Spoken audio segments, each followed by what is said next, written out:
ગીર સોમનાથમાં આવેલા શ્રી સોમનાથ મહાદેવના દર્શને આવનાર યાત્રીઓને અગ્રિમતા આપીને તેઓને સરળતાથી શ્રી સોમનાથ મહાદેવના દર્શન મળે તેવી સુલભ યાત્રી સુવિધાઓથી સુસજ્જ છે। તેમાં પણ ખાસ કરીને સિનિયર સિટીઝન અને દિવ્યાંગોની સેવા માટે ટ્રસ્ટની તાલીમ અને વ્યવસ્થાઓ સોમનાથને પ્રથમ બેરિયર ફ્રી મંદિર બનાવે છે, જેના પરિણામે વૃદ્ધો અને દિવ્યાંગો સોમનાથ દાદાના સુખપૂર્વક દર્શન કરી રહ્યા છે અને આ દર્શન સાચા અર્થમાં જીવ અને શિવનું મિલનનો સાક્ષાત્કાર કરાવે છે। ત્યારે જૂનાગઢ અને ગીર સોમનાથ જિલ્લામાં મનોદિવ્યાંગ બાળકોની સેવા કરતી સાંપ્રત ટ્રસ્ટ દ્વારા શ્રી સોમનાથ ટ્રસ્ટ 80 જેટલા દિવ્યાંગ બાળકોને દર્શન પૂજા હેતુ સંપર્ક કરવામાં આવ્યો હતો। ત્યારે આ તમામ મનોદિવ્યાંગ મહેમાનોને સર્વોચ્ચ પ્રાથમિકતા આપી તેમનું અધકેરું સ્વાગત કરવામાં આવ્યું હતું। તો સાથે જ તેઓને ટ્રસ્ટની દિવ્યાંગ ફ્રેન્ડલી સુવિધાઓ અંતર્ગત ઇલેક્ટ્રિક ગોલ્ફ કાર્ટમાં મંદિરમાં લાવવામાં આવ્યા હતા। તો આ તમામને વિશેષ વ્યવસ્થા અનુસાર સોમનાથ મહાદેવના શાંતિપૂર્વક દર્શન કરવામાં આવ્યા હતા। તો સાથે સાથે ટ્રસ્ટના સંકીર્તન ભવનમાં મનોદિવ્યાંગ બાળકોને તેમના સેવકોને ભક્તિભાવપૂર્વક ધ્વજા પૂજન કરાવી તમામને દાદાનો પ્રસાદ આપવામાં આવ્યો હતો।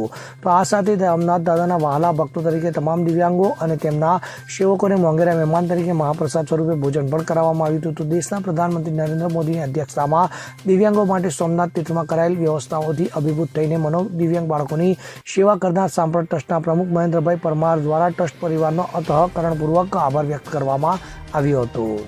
અમારી સંસ્થાના 87 બાળકો અતિ ગંભીર દિવ્યાંગ બાળકો છે।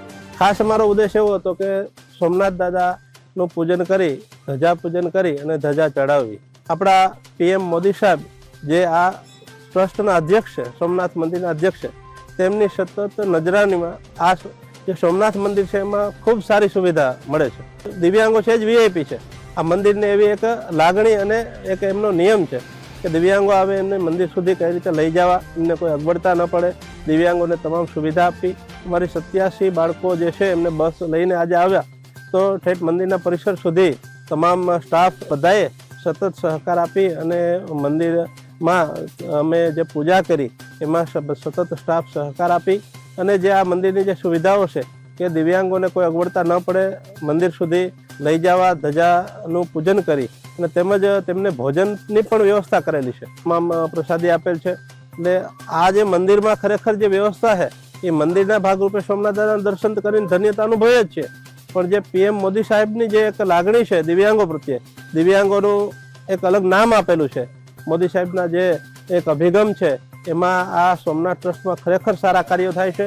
અમારા દિવ્યાંગ બાળકોને આજે ખૂબ સુવિધા મળી, ધજાની વ્યવસ્થા કરી અને ધજા પૂજા કરી અને ધજા ચડાવેલ અમારા દિવ્યાંગ બાળકો અને મારું જીવન ધન્ય છે। ખરેખર PM મોદી સાહેબનો ખૂબ આભાર માનીએ છીએ, આ ટ્રસ્ટનો ખૂબ ખૂબ આભાર માનીએ છીએ। દીપક જોશી સાથે CN24 ન્યૂઝ, ગીર સોમનાથ।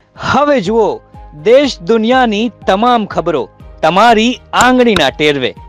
ઉઠાવો મોબાઈલ અને Google Play Store પરથી ડાઉનલોડ કરો અમારી CN24 ન્યૂઝ મોબાઈલ એપ।